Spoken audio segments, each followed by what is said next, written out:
At T-Mobile, our critical mission is providing unparalleled 5G coverage for when connectivity is mission critical. Introducing T-Priority, America's best 5G network experience for first responders, even in times of congestion. More capacity, faster speeds, better coverage. T-Priority from T-Mobile, built for tomorrow's emergencies, ready today. Discover more at t-priority.com. For qualifying organizations on eligible rate plans, coverage not available in some areas and may be impacted by emergencies.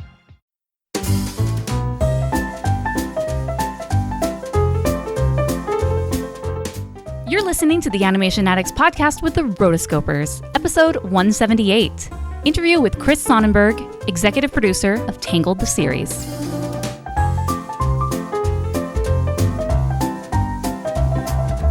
Welcome to the Animation Addicts podcast with the Rotoscopers, Disney, DreamWorks, Pixar, Don Bluth, and everything in between. I'm your host, Morgan Stradling, and today I am so excited to bring you this interview with Chris Sonnenburg, who is the executive producer, creator, and showrunner for Tangled the series. Now, you might have heard me talk about and rave about Tangled the series on our last episode, and there is a reason for that. Tangled the series was first released in 2017. The series was kicked off with a TV movie called Tangled Before Ever After.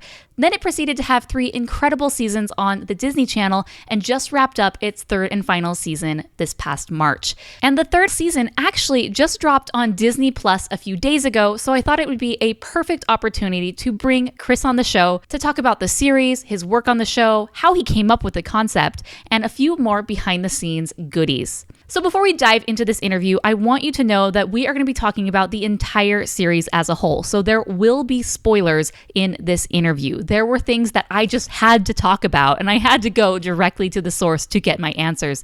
So if you have not seen the series, now is a really good time. So you might want to just hit pause on this episode, go binge the entire series, and come back. Another reason why you definitely want to catch up on Tangled the series is because in 2 episodes, we are going to be doing a Tangled the series review. And we're going to have a special guest host for that. We're going to have Isaac Carlson of YouTube fame. You might know him from his channel, Watso Videos. He is a big Tangled the series fan, and he is going to be joining us to talk all things Tangled the series. You are definitely not going to want to miss that. Now, before I get into my interview with Chris, I want you to know that we actually have a few bonus questions that we asked Chris, and they are available exclusively to the patrons of the Animation Addicts podcast. So if you are an existing patron, never fear. The episode with the bonus questions is already in your podcast feed, and you're probably already listening to it. But if you are not a patron, you should definitely consider it because you get tons of exclusive bonuses and perks just like this one. And when I say we asked him a few questions, we didn't just ask him 1 or 2 questions for the patrons. There was about 15 to 20 minutes of extra questions that I asked him, and we go really deep in these questions. And I'll just give a little tease about one of the things that he shared, which actually wasn't about Tangled the series at all, but he shared a story with me about how he nearly lost the entire animation footage for one of the animated films that he was working on. Wow. The patrons are going to get the full story, and if you want the full story, go to rotoscopers.com/patron to sign up and to become a part of Roto Nation. Without further ado, let's dive into our interview with Chris Sonnenburg. This episode is brought to you by Shopify. Upgrade your business with Shopify, home of the #1 checkout on the planet. Shop Pay boosts conversions up to 50%, meaning fewer carts going abandoned and more sales going cha-ching. So if you're into growing your business, get a commerce platform that's ready to sell wherever your customers are. Visit Shopify.com to upgrade your selling today.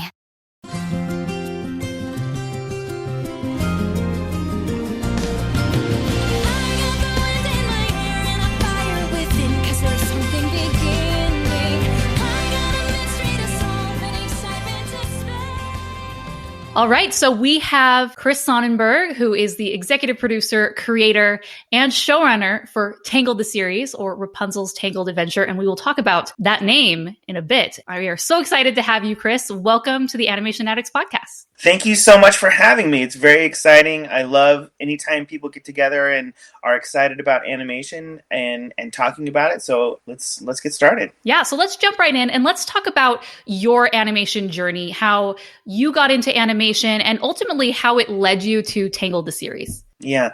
So, as did a lot of the, some of my peers, we all started drawing when we were really young, and I think like in the kind of the late 70s, early 80s, there was especially when Star Wars came out, a big push to really appreciate storytelling on a big level, movies. But we were also raised with a really healthy. I was raised with a healthy appreciation of art, and my mom loved taking me to the theater. So, my house in particular was really flooded with art and music and theater and storytelling. Went to the movies a lot. I was kind of a single parent. My mom kind of raised me on her own, so there was a lot of TV involved. So I loved watching cartoons in the morning and on the weekends, and lots of television growing up. And when it kind of started to come to the point of choosing a career, we had a teacher.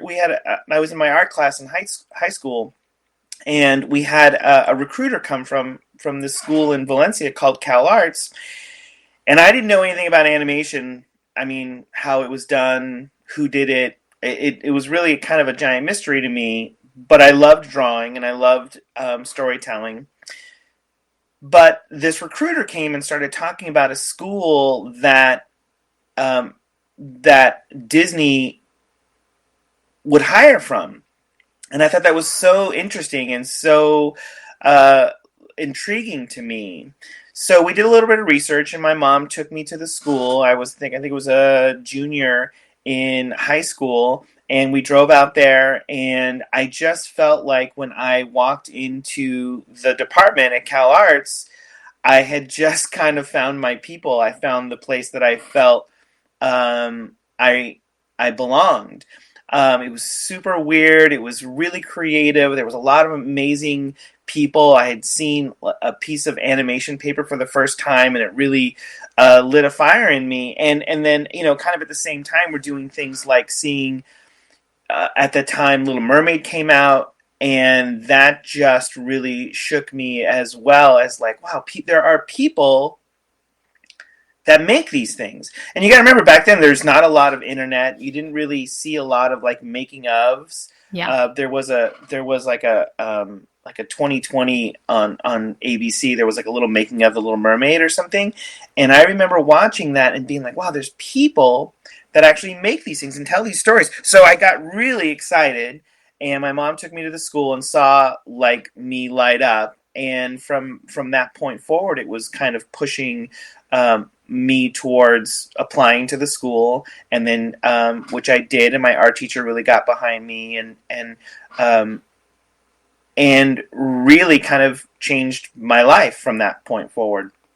So at that point, I went to Cal Arts with an amazing class: Sergio Pablos, John Ripa, Craig McCracken. Like some of the biggest names in animation today were all in this class, and and I was right out of high school. I was one of the youngest students in the class right out of high school. I had just graduated from high school, went right into to Cal Arts, and was really intimidated, but was really inspired by all the people around me and my instructors and my classmates. And from that point forward, it just became, especially back then, what was interesting at that time, you're talking 1990, 91, 92, 93. The big push back then was to get into feature animation. That was the big goal for a lot of us, with the exception of a few of my classmates. Like Craig McCracken certainly had his own style and was certainly influenced by television and wanting to do things in a much more dynamic way. But for the most part, we all wanted to get into the feature side of things. So I went and applied and started working. I my first job was an internship on a movie called Cats Don't Dance. I don't know if you remember Cats Don't Dance. I love Catstone Dance. What a wonderful movie that was. That is one of our most downloaded episodes. So it has a fan base and people Yeah. are searching for that because it's a hidden gem. Yeah, it's another one of these things that, that was all happening. Page Master was happening at the time.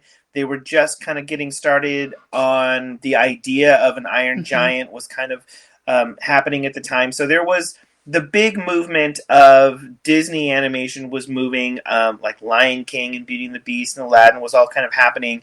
But I was interning on Cats Don't Dance, and by interning I mean like I didn't work on the movie at all. We were just there. There was probably a class of about maybe 20 of us were in that little internship, and we all learned how to do in-betweens and kind of learned what it meant to go to work every day and fill out a time card. So it was really just learning how to be an employee. Yeah. And then one of my first feature gigs was on Pocahontas, where I started at Disney on Pocahontas, right at the end of Pocahontas. And that's kind of how I got started at Disney. And I was there for about 7 years from that point, all the way through the 90s, through I think like 2000, 2001, something like that. So one of the things that made you one of the first and only candidates for the Tangled the series show was your unique experience with television, animation, and producing features. So talk about how you ultimately got approached to do this, got the big role. Yeah, so I kind of have to take it back to leaving Disney then. So when I left Disney in 2001, it was an interesting time because, Toy Story had come out. They had started to kind of lean away towards the hand-drawn films. And that was really where my passions were. And so I had to kind of learn to do other things. Once, I was in the animation department at Disney Feature and kind of comfortable there. I think, the other thing that was kind of happening was that you were on this trajectory. I felt everybody at Disney Feature Animation at that time was all moving towards, we're going to be animators and we're going to be making these Disney classics for the rest of our career. Like that's what we were all comfortable doing. And so at that point, there was this large shift in what they were aiming to do. And it didn't line up with what I felt I was passionate about. So what that ended up doing is kind of changing my direction. And, I had a wife and a little girl and another on the way. And I just had to kind of figure out what was the next version of my career. So I started getting into different things, started to kind of getting into commercials, directing small commercials for Mattel, Barbie commercials, like anything I could find. And what was nice about that at the time was that there were also a lot of other people that were out of work because a lot of people weren't, we'd kind of left Disney and there were a lot of people looking for small bits of work. And so what was nice is that all the friends that I had made at Disney, we all kind of banded together and started doing this other, kind of finding this other version of ourselves, which was really neat. So I started doing a little bit of directing and finding out what was really fun about that is that I started to learn the other parts of this art form. So for so many years, I was in just kind of the animation department and understanding kind of like the pipeline of what the animation department did. But I was really in the dark about every other part of the process, layout, storyboarding, cleanup, color, all these other parts of the process that were a giant mystery to me. I kind of had to learn on my own doing these commercials. So it was a perfect kind of opportunity to be paid to learn how to do the rest of the process, and which I ultimately started to love more than animation. So I got into kind of learning the entire process of animation. And then once those kind of went away, I started doing some storyboarding for Futurama and getting into other aspects. I also went back to Disney and boarded on a show called Kick Buttowski and then Gravity Falls. So then and then I had gone back to another division called Disney Toon Studios, who were doing the Planes movies. They had done the Tinkerbell movies, and they were doing this new franchise, and we were kind of moving towards a third Planes movie. And at that point, Disney Television reached out and said, hey, we're looking to develop a Tangled series. Would you like to come over and see if you have an opinion about it? And I said, yeah, that sounds like a fun idea. I ultimately went over there and took a swing at it, and they loved my opinion of what to do with the characters, and that's kind of how that got started. Awesome. Can you talk about the pre-production process for developing a series? Because I think that's something that a lot of people don't really know about unless you're in the industry. But, how big is your team? How long does it take? What are the different steps along the way? Sure. This episode is brought to you by Progressive Insurance. Do you ever find yourself playing the budgeting game? Well, with the Name Your Price tool from Progressive, you can find options that fit your budget and potentially lower your bills. Try it at Progressive.com. Progressive Casualty Insurance Company and Affiliates. Price and coverage match limited by state law. Not available in all states. I think I approached it from a very story-driven standpoint. So before drawing anything, it was a big assignment of really understanding, before I started to get distracted with whether we were going to do it in the computer, or what her hair was going to look like, or like what the style was going to be. I really wanted to understand what the story of this thing was going to be. And none of this came from the studio. So the studio basically handed me the title and just said, do whatever you want with it. I mean, they could, if we had come up with like a preschool show or a puppet show or literally anything, they were ready to listen to whatever. And I was the only one doing it. It wasn't like they call it a bake-off when they have like 3 or 4 different teams all coming up with it. There wasn't a bake-off. It was just like they handed me the title. There was no pressure. It was just like, do what you think is the right thing. So we had gone through a couple different ideas of what we thought the appropriate execution of the show would be.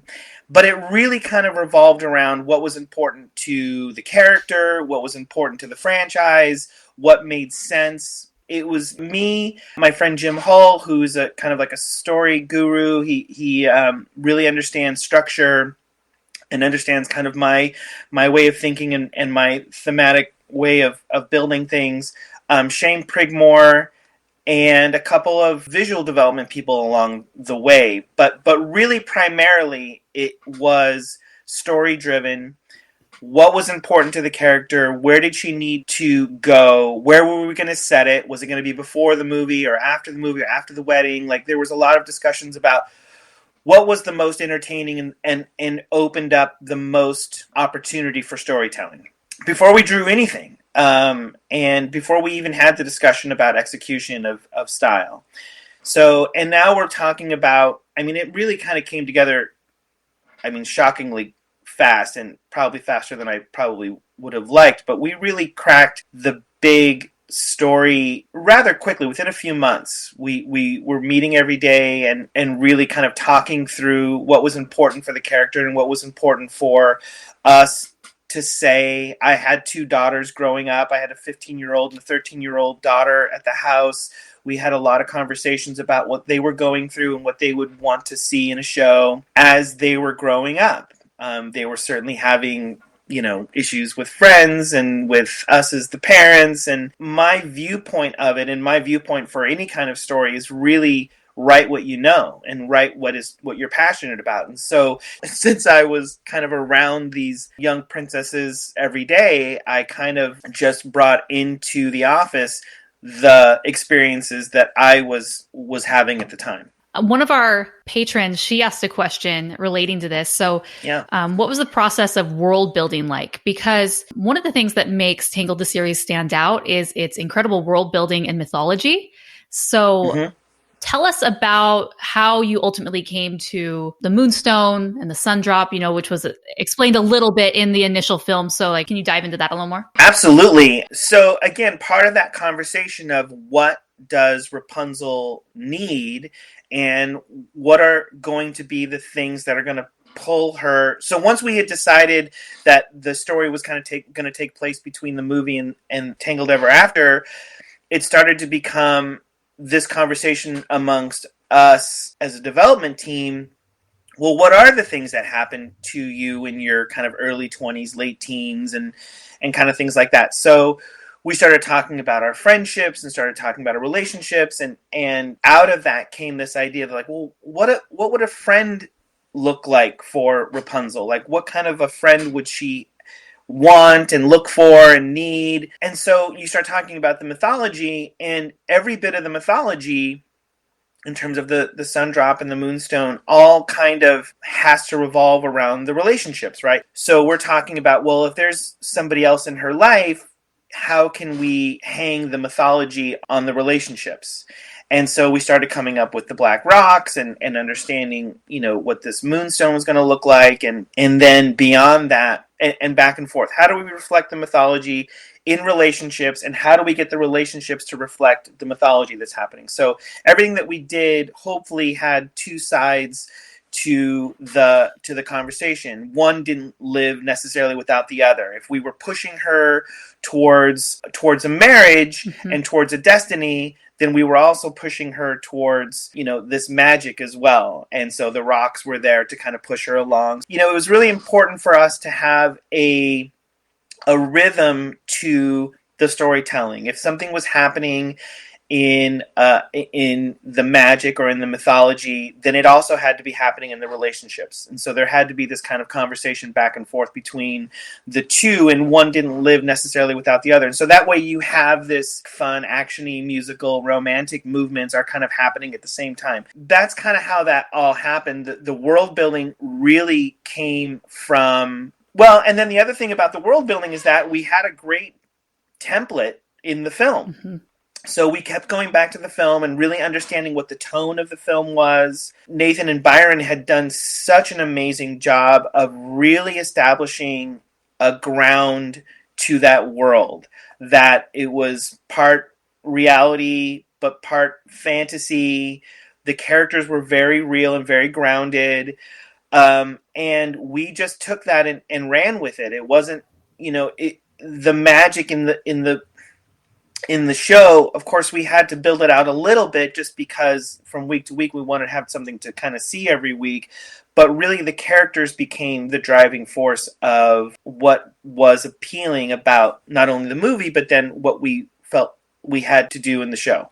I like that there's those two pieces, because when I think of Tangled the series, I think of the mythology and I think of the incredible characters, both new and old. And it's very interesting that the new characters are almost as beloved, if not more so, than some of the established ones. So can you talk about the process of developing new characters for this? Particularly I think of Cassandra and Varian, who are just on a whole other level in the fandom, and how much they're beloved. Yeah, I give a lot of the credit to the appeal of those characters, not only to my writers, but also to our casting and to our cast. So Eden Espinosa and Jeremy Jordan are phenomenal performers, but we also had amazing writers who wrote those characters into existence, and then created these amazing shoes for the performers to come in and fill out. But again, so one of the first things that I wanted to do was kind of flood my brain with everything that they had done on the film, so all the development. So we scheduled a bunch of days to go over to I don't know if you've heard about the Animation Research Library, the big research library they have at the studio. It's an amazing resource to be able to go and pull original artwork and pull... The mecca for anything animation, Disney, right? It's the mecca for anything. And I had a really good relationship with some of the people over there from my time back in the 90s. And so just being able to call up and be like, hey, can we come over for a few hours and look through some of the development work? So we had gone over, and I was, what we had to do was kind of a arduous process, but we had to go, it wasn't a matter of just handing over a hard drive of, 10 years of development. It just would have been ridiculous.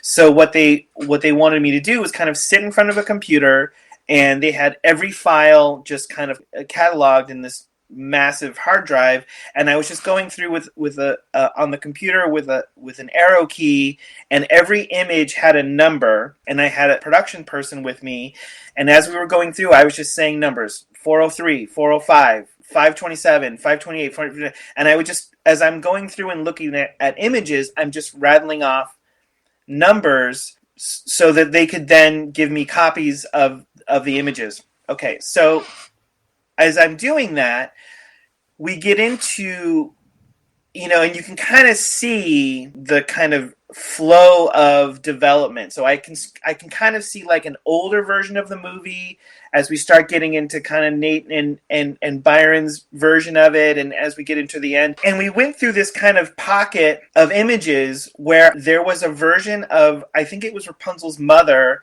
who at one point was like a Joan of Arc type character.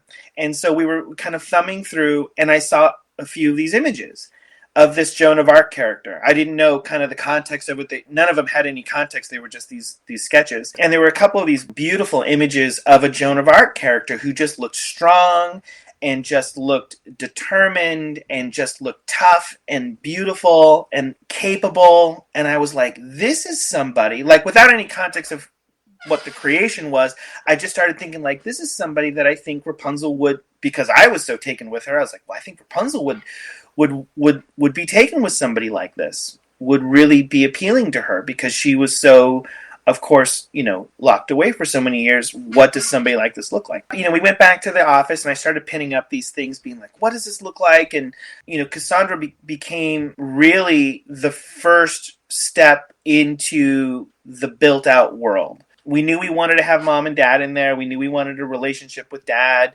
a built-out relationship with the parents. We knew we had these black rocks that were gonna push her towards an end, but we didn't really have any new characters. And so once I started seeing these things, I started thinking, this is something that I would want to see for Rapunzel. And we just started building her out, and then that really became the starting points of the bigger parts of the mythology. Yeah, one of our patrons actually wanted to know about Cass's backstory, which you talked about. And she says, can you thank him for creating Cass for me? She's the character I related to and empathized with the most. She could have been my real life little sister. Our childhoods are the same. Watching the beginning of Rapunzel's return was hard for me emotionally because it felt like I was looking into a mirror in the past. Despite this fact, it helped me heal from the pain a little more. That's huge. And I'm sure you've had tons of fans and people reach out about how these characters have really affected their lives. So how does you as a creator, how do you feel about, how much they mean to people? It means the world to me. That's not necessarily a goal when you're creating. Again, like, we're just like, to paint a picture of like what it looks like to be in development. We're in a tiny room in the back corner of a building. Nobody's paying attention to us. Tangled is not a thing. The series is not. Nobody knows that we're doing it. It's just kind of like there's rumblings. It's just me and a couple friends in an office just talking. And so as we're kind of coming up with the characters, especially Cassandra, she is somebody that we just wrote a truth about. It wasn't an expectation. It wasn't like we had this thing that we were trying to hit. It was just a conversation of, who is the truth of this character? And to even say that we nailed that out of the gate is not necessarily true. She definitely transformed from a very early version of her, which was kind of, like a villain from the beginning. We kind of like folded in a couple different versions. But as we were writing and as we started discovering the truth of the character and the heart of the character and the heart of the relationship, the story kind of evolved as well. And I knew very early that I wanted her to be the daughter of Gothel, just to kind of give the relationship a dynamic that would change Rapunzel and really give some stakes to the story. But in terms of the character herself, she really came alive when we started writing her. And especially when we cast her with Eden, when Eden came in and started, I saw Eden's performance.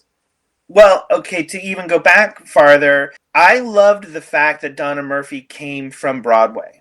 I loved that some of my influences on casting came from Brad Bird, who had always talked about how when Walt Disney was casting back in the day, he would pull from vaudeville and pull from Broadway because there was such a sense of presence in their voices that was a little bit different than somebody that would just be in front of a microphone. Theatrical performers just have a way of, I think, filling a room in kind of a little bit of a different way. And so kind of taking taking his advice there, and knowing that Donna Murphy had such a beautiful kind of background on Broadway, I thought, well, if she's going to have a daughter, she will have come from Broadway as well, you know. So we started looking, and what I really loved about Eden was just her amazing range. She had what I was looking for in her voice was somebody that had a past, somebody that had a little bit of hurt in her voice, a little bit of experience in her voice and life. And when I heard Eden speak and sing, I just heard history. Yeah. You know what I mean? Yeah. Like it wasn't like this flat kind of like shallow thing. When you hear Eden speak, she has just the voice of a life lived. And here you have Rapunzel, who hasn't really had a life. I mean, she's been in this tower for so long. So to give somebody to her that she would be appealed to, I was looking for somebody that had that experience in her voice. And as soon as Eden spoke, and especially when she was singing, some of the videos that I had seen on YouTube, I was like, this is, knowing full well what we were going to do. I didn't know that, you know, we didn't have the song Waiting in the Wings written, but I knew that that was going to be the first time the audience would hear her really sing. I knew there was going to be this moment. I was just looking for somebody that had that weight to them and could bring that level. I love that she has, and Eden loves that she has resonated with so many people who, you know, have felt like they're waiting in the wings. And I feel like even myself, you know, again, like writing things that, you know, especially going to Cal Arts where there were so many other people that were getting the attention, and I was being kind of quiet because I didn't really know, and it wasn't personal, but I was very quiet at the time. And there was kind of a personal stake in creating a character that was waiting to make a difference and waiting for their time to do something different. And I think Eden and I really connected on that level. So the series is bookended by the film Tangled and the short Tangled Ever After. And a lot of people really got stuck on the idea that Cass wasn't at the wedding. You have all these brand new characters who made great friendships with Rapunzel and Eugene during the series, but they're absent at the wedding. So did you take that into account? Did you consider that? Were you going to try to write characters off? What were you guys thinking behind the scenes? The fun of the show was the idea that Cass was not at the wedding, right? So you didn't see Varian, and you didn't see... We came to a point in the writing, I think somewhere around mid-season 2, season 3, where we started to all... You know, Ben Balistreri was my co-EP on the show, and Jace Rickey was my story editor, head writer on the show, and we all would meet and kind of look at each other and know that we had to get to this wedding. And the fact that like Varian and Lance and certain amount of these different characters were not at the wedding, we had to just kind of bite it. We just had to go for it and just say, like, you don't see him. I don't know. You just don't see him. Because if we started to over-explain it, it just was going to seem weird, and we were going to paint ourselves into a corner where they were off, and it didn't feel right that Varian went anywhere. Like, he had to be there. But it was important that Cassandra leave, for me, thematically. Because that's what we were saying for 3 years, was like, sometimes your life is somewhere else, and that's it. So what was fun about the wedding was that obviously Eugene was there, and they were getting married. But Cassandra was not there. And of course, the main relationships in the show are Eugene and Cassandra and Rapunzel. So we knew one was there and we knew one wasn't. So there was never going to be a mystery of whether or not Eugene and Rapunzel were going to get together, right? Like, that was never... Like, if we made a will they, won't they story, it wouldn't have been fun because we knew that they did. You know, we knew that they got together. So the mystery of the show became, what happens with Cassandra? Does she die? Does she go away?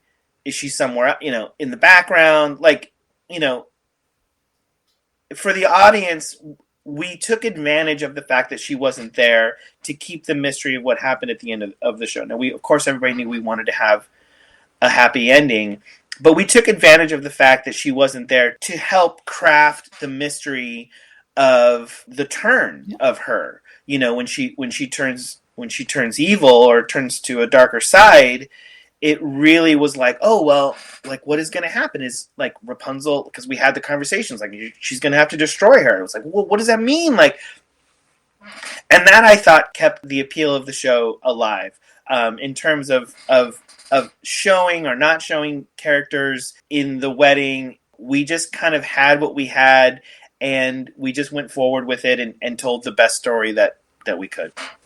So what was the hardest character, whether new or old, plot point that just gave you the hardest time developing? I think the hardest one, I mean, probably if you talk to Ben or Jace or any of the directors, they'll probably have their own opinion. But for me, the biggest conversation, it was very early. Again, like we didn't have this conversation very many times. It was very early, and the question of whether or not Cassandra knew that she was the daughter of Gothel or not, and when did she know it? Listen, it's no secret that the series is dark, but I even had it darker than it was. Like, I had some pretty crazy dark things happen in my original pitch, and people were like, you cannot do that. Like, I mean, I had some pretty crazy stuff happening. But, you know, I was really, again, like, before we knew who she was, by any stretch, I was really holding on to the fact that Cass knew that she was the daughter the whole time, and this entire show was like a plot to get the Moonstone. And the more that we wrote Cassandra, and again, like not as soon as, but very closely after Eden was cast and she started recording any dialogue, she was just too appealing. Mm-hmm. She was just too likable. She was just too good for that plot to be a thing. So we adjusted, and that's the fun and the freedom of a series instead of a movie. You only have an hour and a half to get through your plot. In a series, you have hours and hours to be able to grow out characters. But as soon as we started like creating her, really, it became obvious that she had to learn this information, and that was really tricky, and it was really kind of a sensitive thing to do in the beginning of season 2. But that was a tough one for me. And then beyond that, Xantiri was difficult only because, I always say there's a relationship between the emotion and the mythology, and Xantiri just always got in the way in terms of like, well, what does Xantiri want? And then what does that have to do with their relationship? So, kind of folding into Xantiri's motive, just this kind of like, I just want power. It seemed cheap, but anything else that we did with Xantiri's motivation seemed to get in the way of Rapunzel and Cassandra's relationship, which we didn't want to touch because that was so much their own relationship, that having this kind of demon like thing have a say in their relationship just didn't seem organic, and it seemed forced. So we just took our foot off the pedal and said, let's just give her an innocuous thirst for power and really lean on the relationship, which is the one we cared about, which was Rapunzel and Cassandra. And again, and then pushing Eugene and Rapunzel down this strengthening of their relationship, the farther away that Cassandra and Rapunzel became, the closer Eugene and Rapunzel became. And again, like, I think that just felt satisfying because, again, we knew that they were going to get married, and it just kind of like, it just strengthened that relationship.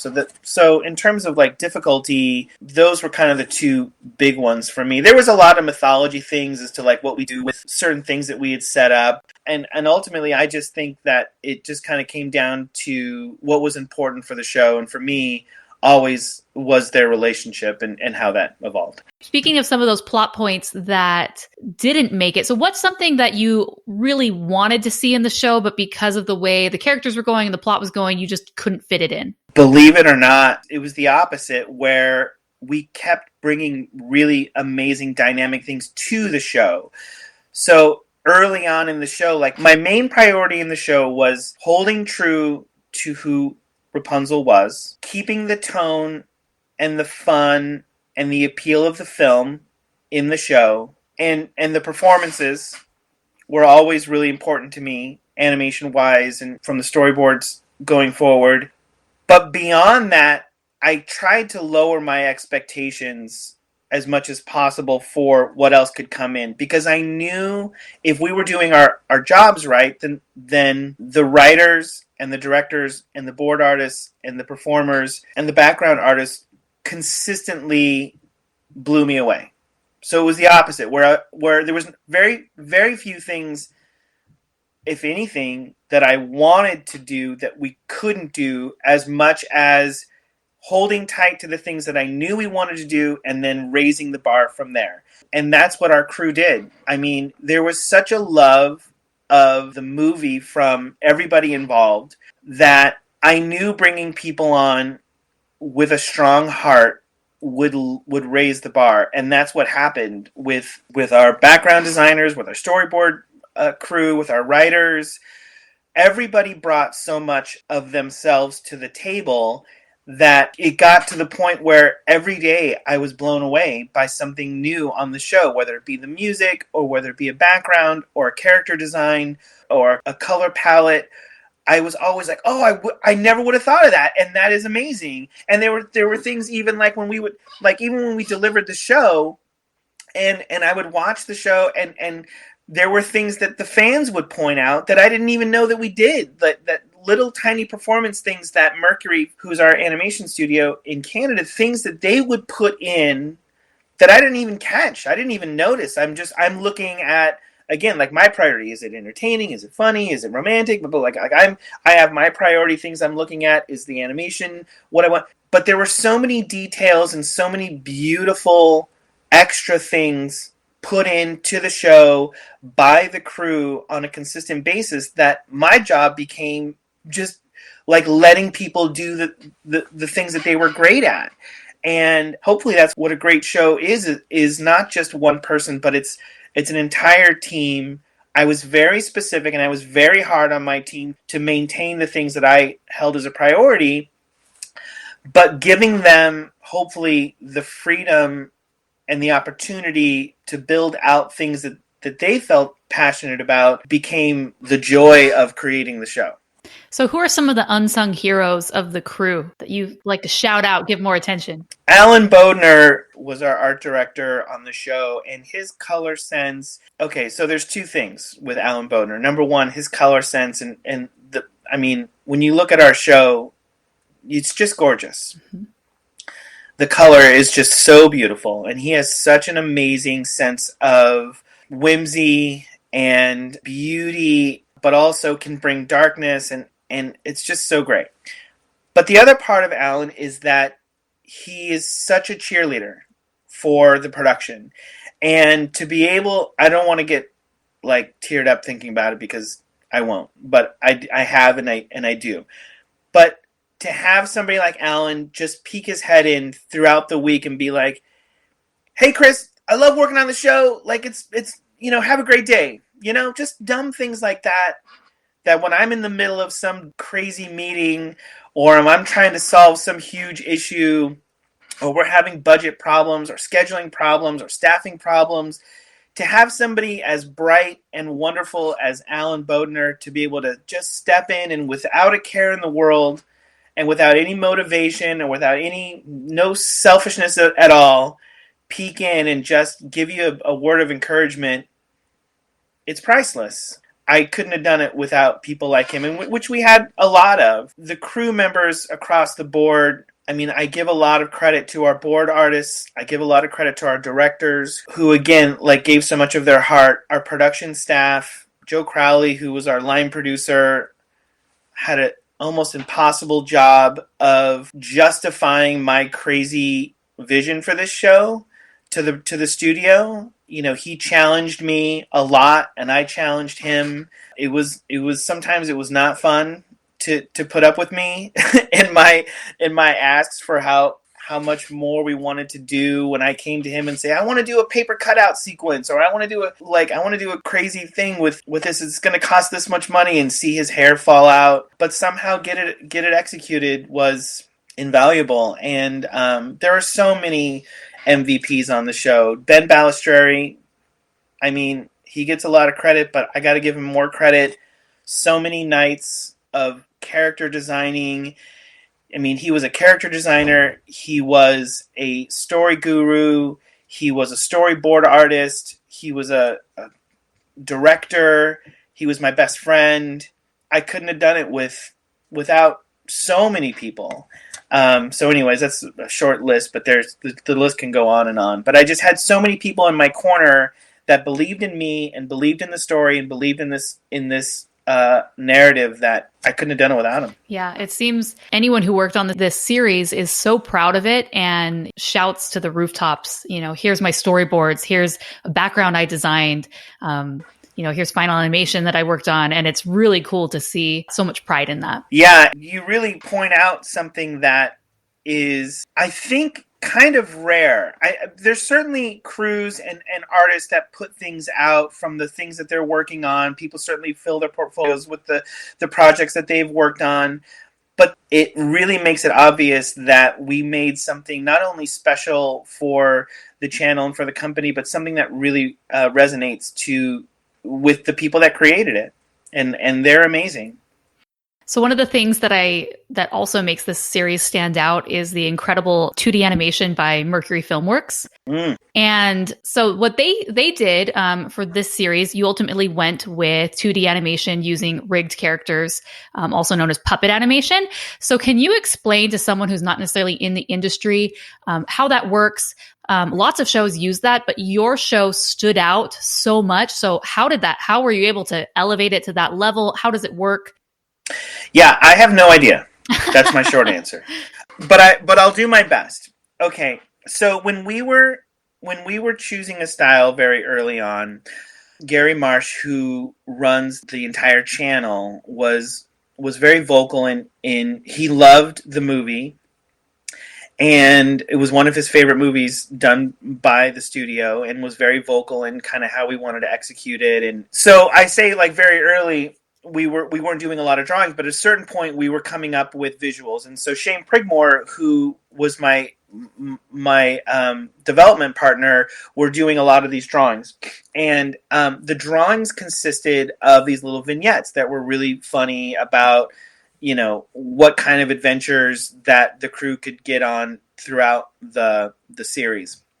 And Gary was very taken with these drawings, and he thought, like, wouldn't it be great if the show looked like this? Was celebrated kind of the hand-drawn nature of it, to which we kind of took the baton and said, well, that's exactly how Rapunzel would want her show to be, or her story to be told, is hand-drawn. So we started looking around at, like, what does that look like, on a weekly basis? How can we execute it? What can be done economically but also be beautiful? And we started seeing this style. I think the first time we really looked at it was on Jake and the Neverland Pirates was doing stuff in this style, and we were seeing in some of their animations some really subtle, like, head movements and eyebrow movements. And we're looking at it like, man, that's really sophisticated. It looks really simple, but you could get some really subtle acting. So kind of going backwards and saying, like, okay, if Tangled the movie is known from an animator's standpoint as, like, one of the most beautifully animated movies in the last 20, 25, 30 years, then there is going to be, and me having a background in animation, I'm going to be particular about the performances. And it started to become, okay, what would lend itself to not only looking beautiful, but having the opportunity to, and knowing where we were going to go with the story, which was going to be really dark and really emotional and really subtle. That started to inform the character designs and then ultimately the animation style. So knowing that Jake and Neverland Pirates was done in this certain style, we were looking at studios, and Mercury, they were just so far and above what anybody else was doing in terms of their acting and their performance and what they could do with the program. And to kind of break it apart a little bit, what happens is, so we design a character in Burbank, with our amazing character design department. And what we give to them is a full turn of a character and mouth shapes and eye movements. I was particular about eye blinks, and coming from an animation standpoint, I had very specific opinions about how I wanted things to move, and again, like performances, and that kind of went back to resting on the board team to provide Mercury with a certain level of performance from the characters. We provided really, even though they were rough, they were very clear performances from the board team. So what Mercury does phenomenally is they take our designs and they break them apart into like hundreds of parts: mouths, noses, eyes, hands, hair, into all these individual pieces. So what you're kind of left with is this. It's really mind-boggling to even. I mean, I know how it's done, and I still don't know how. That's why I say I don't know how they do it, because I know how they do it, but to watch them work, it's like watching magic. So when they have a character like Rapunzel, she's broken up into literally hundreds of these like little shapes that they can take and move, and they can mask out certain shapes, and it really comes down to the skill set of the animator, of what they can do with these little pieces. And their team is just, it's like saying a car, but you look at a car and it can be anything from a race car to a truck to a toy. There's all these different versions of it, and they just have the most well-oiled machine in the world. And again, when we would have meetings with them about what we wanted to execute in terms of performance, we kept asking them to say no to us.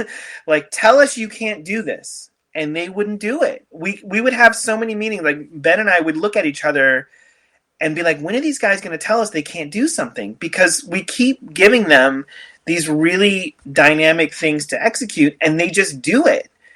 And we felt a little spoiled, and I started to kind of like take it for granted that they were just going to do this stuff, and they just did. And I give them all the credit. They have an amazing team of being able to take something that is seemingly simple, of just moving little squares and triangles around and making it come to life, and giving it that breath and that emotion and the depth of these characters. It is just a miracle when we would get things back and look at some of the subtle eye movement, or a little nose head shake that was so subtle. And we would look at it, and Ben and I'd be like, oh, that's so good. Like, like you don't see that every day. And I know that you even responded to Nothing Left to Lose in the big like camera turn. We didn't know what that was going to look like. That was a complete gamble of like delivering a board where that thing was going to happen. But Vanessa Rowan, who executed that sequence, they just know how to do it in a way that no other studio does, and I cannot give them enough credit. So I don't know if that answers your question, because I don't know how they do it, but it's amazing. That scene, Nothing Left to Lose, really kind of went viral on Twitter back when I guess they were promoting that. So the Disney Channel YouTube had posted it, and even animators were like, what is this witchcraft? How is this done? Which is a huge compliment to you guys. And that's one of the things that initially got me interested in the show. I'd always known the show had existed, but I saw that scene and it just had everything I could possibly want in animation, where it's this incredible music, which is a huge plus. It has dynamic animation, really well-designed, intriguing characters, and then this performance. I was like, oh my gosh, what have I been sleeping on my whole life? And so, yeah, that's also one of the things that I like to show people when I'm like, okay, this is what you're missing out on. Unfortunately, there's some spoilers. If you start watching, then you're like, oh, well, you can kind of figure out where it's going. So I got to find a different scene, where there are lots of them.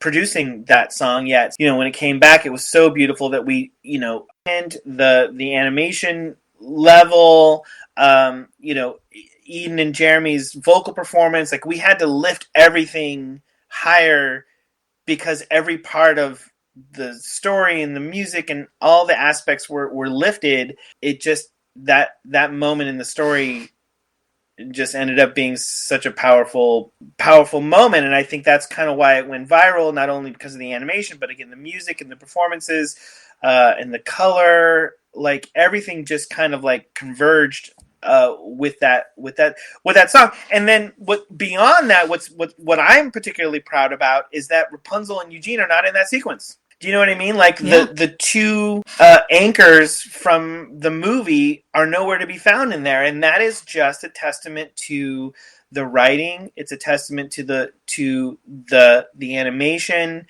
to every part of creating that show. We could have rested on Zach and Mandy, but what was so great is that we had an opportunity to take the established world and give it a depth that people ultimately, like you say, like responded to these new characters in such a great way.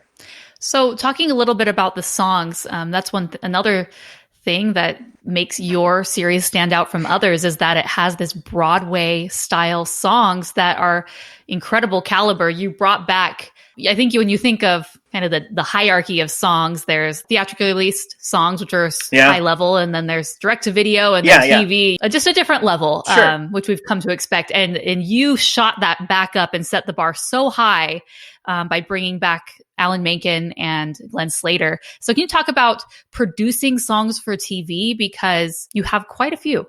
Yeah. Well, the good thing about me is that I didn't have any bad habits. I just knew what I wanted.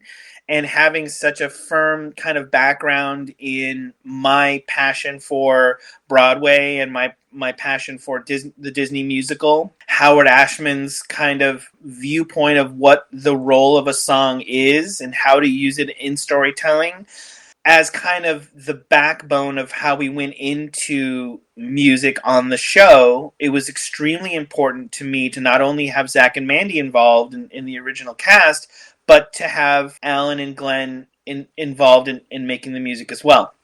So that being said, if we were going to, which we did, we went and ultimately sold them on the arc of the characters and in the big mythology. And once we had them kind of locked in, it was like, okay, well, since we have them, let's take advantage of that and let's lift the music to that bar, and let's lift the bar wholly, right? And again, because I didn't really have experience in television music, I only knew what I loved. All of my meetings and all of my interactions with the music department was, everything that I played them, like, it's got to sound like this. It should sound like, and a lot of them were Disney. The advantage that the series had was that it was in the DNA of a Disney film, right? So we kept looking back at like things like Little Mermaid and things like Beauty and the Beast and Hunchback of Notre Dame and even Tangled, the film. We had such a great template for what the music needed to be that it never occurred to me that it wouldn't sound that way, right? Like there wasn't an option to me for it to sound like a synthesizer or like, a drum machine. Like, it had to sound real. It had to have stakes. It had to tell a large story. The heart had to be present and motivating. And I think just, out of pure will, I just forced these songs into where they were. And that being said, like you look at like The Little Mermaid and you listen to something like Under the Sea that just sounds so contemporary that I wanted to have something like Lance's Stronger Than That song where it sounded contemporary and fun, and it was a time to be able to have some fun with the music, and it didn't have to be as heavy as some of the songs that we did on the show. We were able to like have fun, be romantic, be epic, and it just became executing on a vision. And once my vision was not only established, but once I gave all of the people exactly what I wanted to hear, that it just became like, okay, let's add this, and it really, Kevin Cleese, who does the score on our show also does the orchestrations on the music, on the songs, he and I would have lots of conversations about like, well, then the brass needs to come in, and I would come in and we would have long meetings in his studio and say like, well, like Nothing Left to Lose. If you listen to Nothing Left to Lose, what's beautiful about that entire sequence, and it's very subtle, and I don't think anybody has noticed it that I've seen in any of the conversations, but there's a heartbeat and a rhythm that starts when Varian and Cassandra are walking up the stairs to her kind of ultimate throne room. And there's a beat, dun dun dun dun dun dun dun dun dun dun dun dun dun dun. Like there's a little thread of what the song is going to be, and then how the song ends throughout the entire sequence. Yeah. Not just the song, but if you watch the entire sequence, there is that little thread that is kind of pulling you through the entire sequence in the throne room there. And that doesn't come with Alan Menken, because Alan Menken's in New York and he just kind of wrote a demo for us. So that becomes an execution of going back and saying, okay, how can we take Alan's music and build it out so that it frames an entire sequence? And there would be many times where Kevin Cleach and I would sit in his studio and take again like the raw elements and make them darker, make them fuller, but it was just an assignment of pushing it so that it felt on par with the things that I feel are Disney DNA. Yeah. And when you think about the music, the role of music in Disney films, I didn't ever look at the show as a series. I looked at it as a continuation of a film, and I think that was a big part of establishing that bar of music and animation and color and everything, boards. It all felt like a big movie. So I have a question that I haven't really been able to find an answer to, and maybe that's why there's not really an answer. But when the show first premiered, it was titled Tangled, the series. Oh, yeah. And then later in season 2, they changed it to Rapunzel's Tangled Adventure, which I've done a lot of research. I've looked at the press release. It doesn't state why. It just says it's changing. So what was the reasoning behind that? I think the short answer is I don't really know. The longer answer has a reflection in kind of why you didn't hear about it. Ultimately, the issue with the show, in kind of a grand, easy kind of answer, was that we were too old for our young audience and too young for our old audience. I just in terms of the way that it was marketed and the way that, and I feel even ultimately kind of what Disney Channel's core audience is and what they do well and who they really market their shows from their live action through their animation are really, it's a younger audience, right? So, when you look at Disney feature animation, they don't necessarily have as narrow of an age group that they're looking for. So they're allowed to do a wider range of ad campaigns and communication to who their audiences tend to be. But in television, it's much more focused. And so when they're trying to find that specific audience, they, outside of our purview as creators, are trying to find the best way to communicate to that narrow group of audiences that is their core audience. And it's very tricky to do. And especially with a story that was as sophisticated as we set out to do. So that meant a lot of kind of tripping over themselves to find a time slot that worked for that age demographic, a title, because we didn't say, I was very vocal in the beginning that I wanted it to be called Tangled the Series, but you don't hear the word Rapunzel in that. And, the channel really felt strongly that unless we put Rapunzel in the title, that people weren't going to find it or look for it. So they put the pressure on us to come up with a different title that had Rapunzel's name in it. And ultimately, it was just a way that the channel to find the actual audience that they were looking to hit. It wasn't motivated by a story or by the creatives on the show by any stretch. I mean, we really fought it. We didn't really feel comfortable confusing our audience, but they felt like that was the best way. And, like my concern was they weren't really giving us notes on the narrative. So as long as they weren't touching my story, I was like, okay, well, I mean, I don't really have a choice in this situation. So we just kind of went along with it. I think it ultimately hurt the communication of what the show was. I think a lot of people had in their DVRs looking for Tangled the series, and Rapunzel's Tangled Adventure didn't come up in the DVR, so they missed the recordings of it.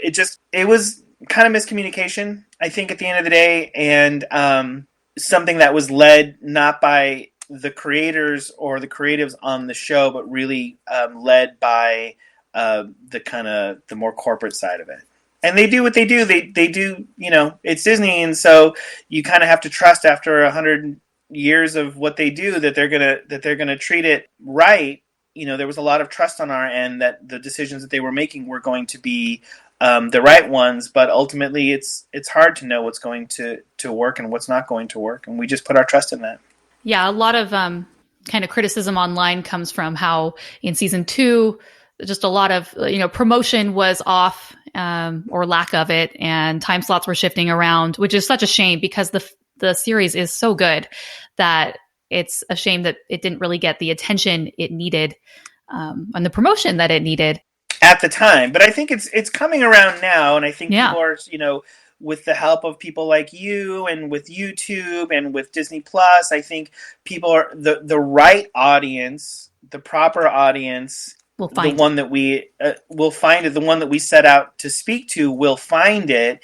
It was just a matter at that point of everybody being on the same page as to like who the audience was, and that was a tough thing. It was again, like as long as they weren't, and I'll give Disney a huge amount of credit to say that they did not come into my story room and say change this. They suggested things, but when I said no, this is what we're going to do, they were like, okay, it's your show, and that is the biggest vote of confidence that I could have gotten from them is to hold true to the story that we were telling, and I couldn't be more thankful to them for that confidence. Speaking of fans, it's interesting because I feel like there are certain animated TV shows that transcend their target audience.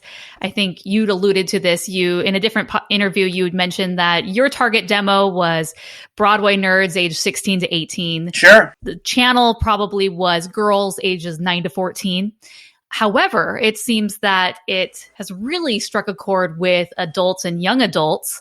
And there's every once in a while, TV series come out like this, like Avatar: The Last Airbender, Korra, which came from that, and even My Little Pony: Friendship is Magic. So can you talk about why you think this show resonated with so many people and just overall fan reaction? Both Ben and myself had Ben Balistreri had a lot of conversations about, like these kinds of conversations. And I think ultimately, I come from a generation that, Jim Henson and Mr. Rogers and George Lucas and Walt Disney, we come from a generation where we weren't talked down to. We really, the stories that we responded to as kids and the pop culture that we were raised on really spoke to a large generation and to a wide range of people. It didn't, when you watch The Muppet Show, at no point do you ever think that show is a kid's show. It is a good show for a wide range of people, right? And that's what we set out to do. We didn't make a kid's show. We made a good show. And that was always at the front of our expectations from everybody. Was like, okay, I don't know if it's talking down to people or I just want it to be the best it can be. Clear, fun, romantic, truth.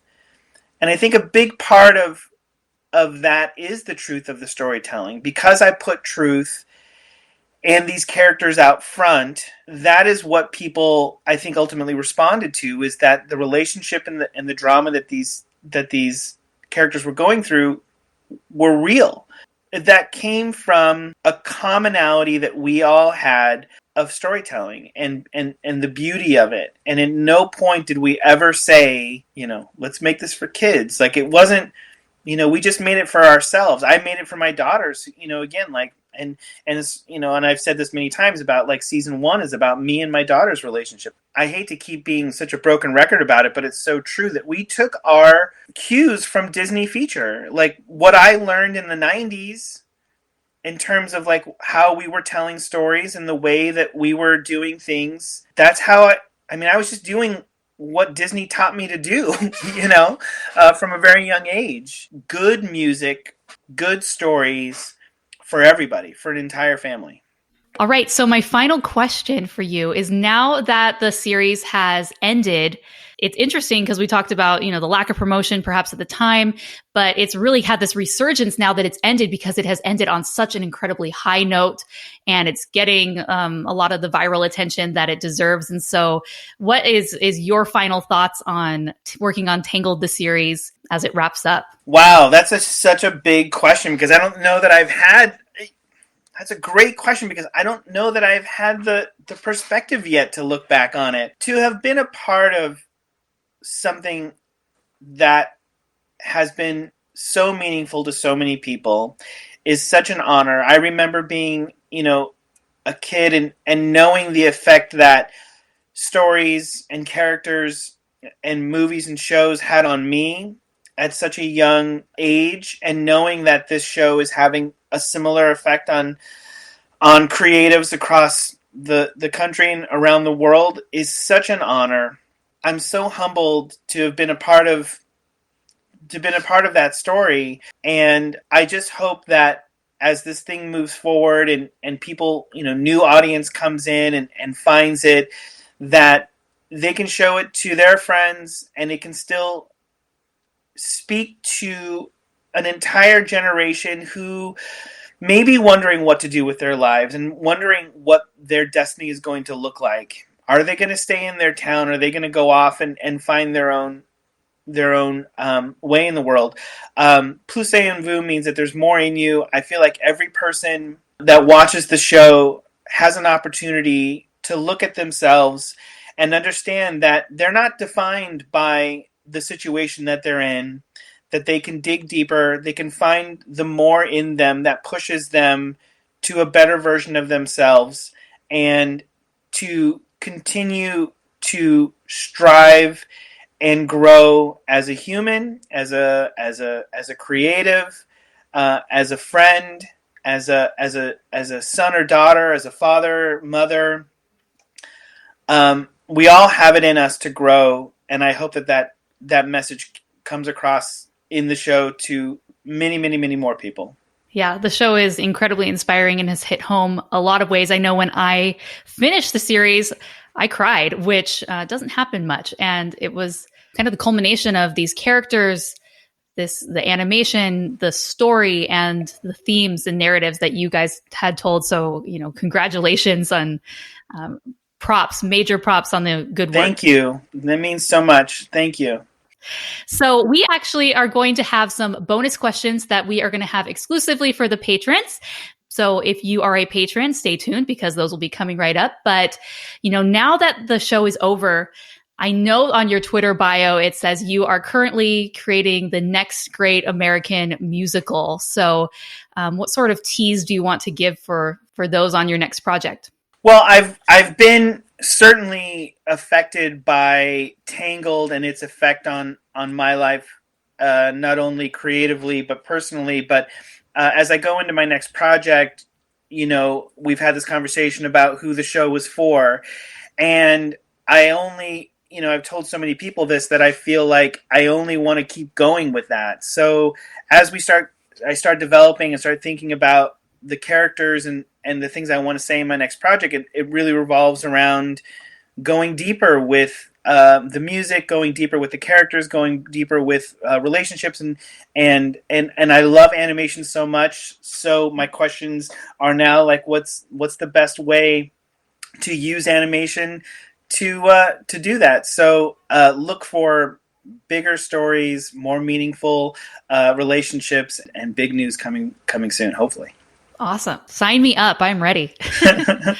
All right, everybody. Thank you so much to Chris for joining this episode and for being so gracious with his time talking about Tangled the series. If you haven't checked out Tangled the series, definitely go do that. The third season hit Disney Plus on April 23rd. So you really have no excuse now because it is freely available. And trust me, I mean, if you've listened this far, you've probably been spoiled. I hope you haven't. I hope not. But go back and watch the series because it is so, so good and definitely worth your time. And a big, huge thank you to you, Chris, for coming on the show. Thank you. And thanks for having me. It's been so fun to talk to people.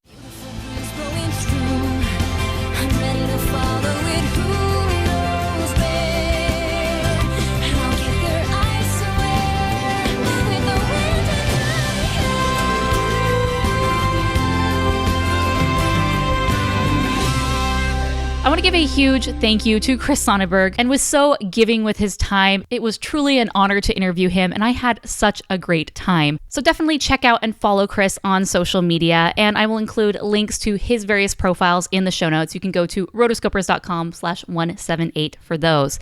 Now, before I wrap up this episode, I just want to remind you that our next episode is going to be our review of DreamWorks Animation's Trolls World Tour. So if you have seen it and you have thoughts, send in your voicemails ASAP because we will be editing that episode pretty quickly and releasing it sooner than you think. And then the episode after that is going to be our Tangled the series review with Isaac Carlson. It is going to be so much fun. We are pumped to have Isaac on the show because he is a huge Tangled the series super fan and just an all-around huge Disney fan. So we are so excited. Again, if you have not seen Tangled the series, what are you waiting for? It is available on Disney Plus right now, all 3 seasons. And before you do, remember that you have to watch the made-for-TV movie Tangled before Ever After before you start the season. Trust me, if you just go into the season not having watched that, you'll be very confused. How did she get her hair back? That's going to be the number one question. It introduces all of that in the TV movie, and it is so, so good. Again, a huge thank you to Chris Sonnenburg and the whole entire Tangled the series crew for all of their hard work and for putting out such a fantastic animated TV series that I know is going to stand the test of time. That is all that I have for you guys. So until next time, we are the Rotoscopers.